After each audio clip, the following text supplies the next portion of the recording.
couple of days' time. And my, what a speech that was, and how devoted he is to all the causes in Peterborough. And that is what you need from a Member of Parliament. A Member of Parliament who will represent you and what you need and what you think, rather than representing what he thinks you ought to think.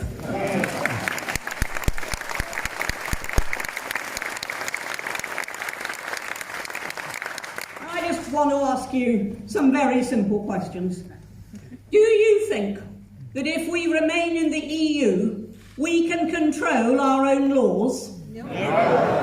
Or our own borders? No. Or our own trade deals? No. Or be governed by our own democratically elected government? No. Well, those 4 no's are why people voted in 2016 to leave the European Union.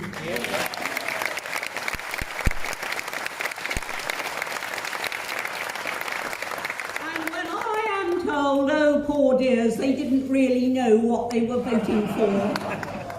Then I say we knew exactly what we were voting for.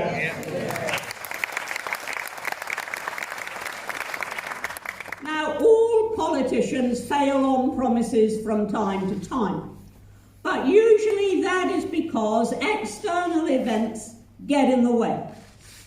On this occasion, we have had 3 years of fudge, confusion, obfuscation, misleading statements, and getting absolutely nowhere, not because something unpredictable and quite inevitable happened, but simply because Parliament does not want to do what the country told it wanted to do.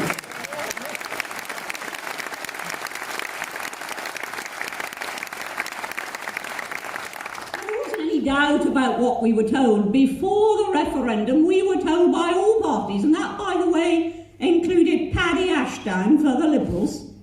We were told by all parties that the result of the referendum would be fully respected and implemented. Well, they didn't stop there. In 2017, they told us the same thing again, when the manifestos of both major parties contained the clear statement that if elected to government, they would deliver Brexit. And 498 MPs voted to implement Article 50. And you might have thought at that moment that we were going. But we're still there. And we're still there because we have 3 years of utter incompetence and lack of will.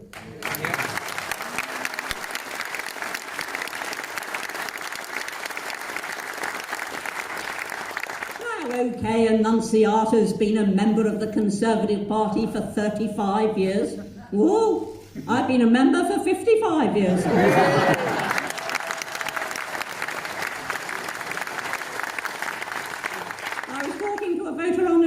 Today, I said, which way are you going to vote? He said, well, I'm not certain, but I think I'll probably vote Conservative.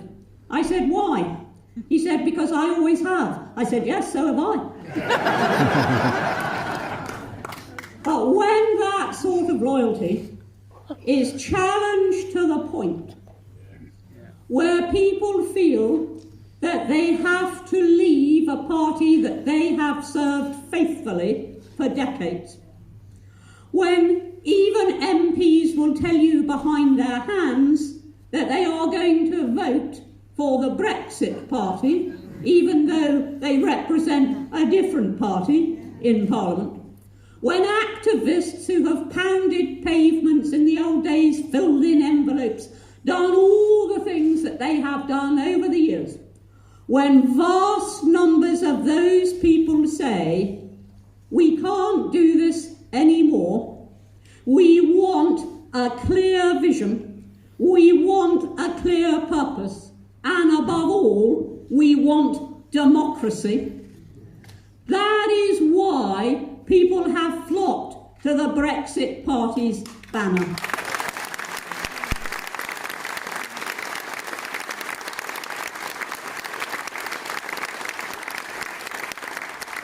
Now, my own decision was taken when I was standing in a Norwegian fjord. Well, I wasn't actually in the fjord. I was standing by the fjord. And there was then only a week or so to go before nominations closed. The Brexit Party had scarcely been in being for more than a very few weeks indeed. And I said, I can do no other. This has gone on too long. There is no sign that we're going to go anywhere at all as we are. And I then pulled my mobile phone out of my pocket, checked for a signal, which was there in Flam in Norway, and I phoned Nigel Farage. And I said to him four words: I have had enough. And that I think is now what Britain feels. It's gone on too long. We've had enough. We must now have a clear direction, clear delivery, clear decision-taking, so that we can look forward to a free, independent, prosperous future. A future that we can then hand on to future generations to be free, independent, and prosperous.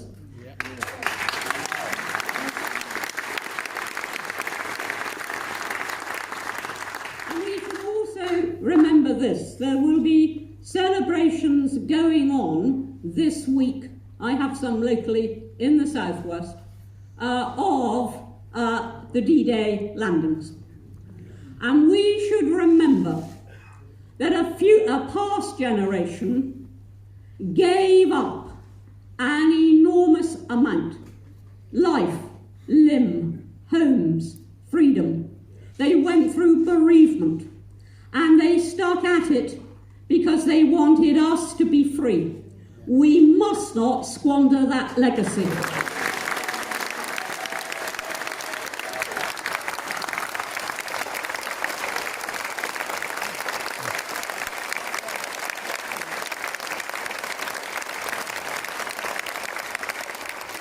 we will not squander that legacy. Now, on Thursday, when you send Mike Green to Parliament, you will be sending shockwaves through Westminster. You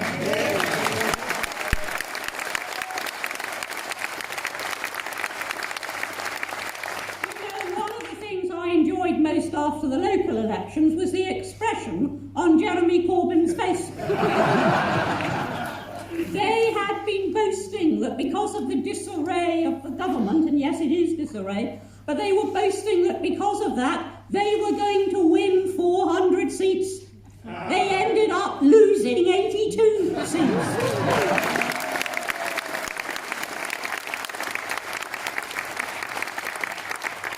We didn't even field candidates, and people were writing Brexit Party on their ballot papers. That should have been a sufficient shock to have actually got Westminster thinking, we're in trouble if we don't actually deliver what we promised. You would think. Didn't happen. So then we moved to the Euro elections. And oh, what a pounding the major parties got.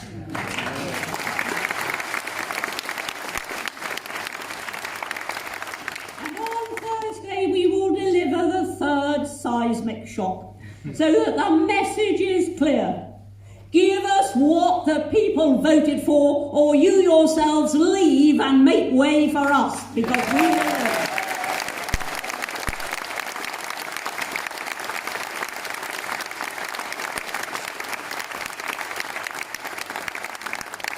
So on Thursday, I believe that we will move an enormous step closer to delivering the result of the referendum. Now, when I last looked, there were 12 candidates for the Conservative Party leadership. There had been 13 a few minutes earlier, but it had changed to 12. I don't know what it is now. It could be 10, it could be 20. I have no idea. And all that's going to have to be sorted out. But what we should understand is this. They have had umpteen chances to deliver Brexit. And whatever brave words are spoken, we will believe them only when Brexit is delivered and not 1 minute before.